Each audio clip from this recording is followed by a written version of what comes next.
కృష్ణాష్టమి తర్వాత గోకులం అంతా ఆనందంతో నిండిపోయింది. యశోదాదేవి చిన్ని కృష్ణుణ్ణి ఒడిలోకి తీసుకుని ప్రేమతో చూసింది. నందుడు పెద్ద పండుగ జరిపించాడు. నందోత్సవం. గోపికలు గోపాలులు పాటలు పాడుతూ నృత్యాలు చేశారు. మధురలో కంసుడు దేవకి యొక్క 8వ సంతానం తప్పించుకుందని తెలిసి చాలా భయపడిపోయాడు. కంసుడు పూతన అనే రాక్షసిని పంపాడు. ఆ చిన్ని బిడ్డడిని చంపమని ఆజ్ఞ ఇచ్చాడు. పూతన అందమైన స్త్రీ రూపంలో గోకులానికి వచ్చింది. ప్రేమతో కృష్ణుణ్ణి పాలిచ్చి చంపడానికి ప్రయత్నించింది.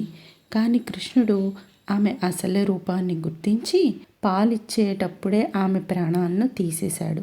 పూతన మరణంతో గోకులం అంతా పవిత్రమైంది. ప్రజలు ఆశ్చర్యంతో కృష్ణుడు దైవత్వంతో నిండిన బాలుడని గుర్తించారు. ఆ తర్వాత శ్రీకృష్ణుడి లీలలు మొదలయ్యాయి. నవ్వులు, ఆటలు, వెన్న దొంగతనాలు, చిలిపి చేష్టలు. గోకులం అంతా ఆనందంతో, దైవత్వంతో నిండిన కృష్ణ ప్రేమతో నిండిపోయింది.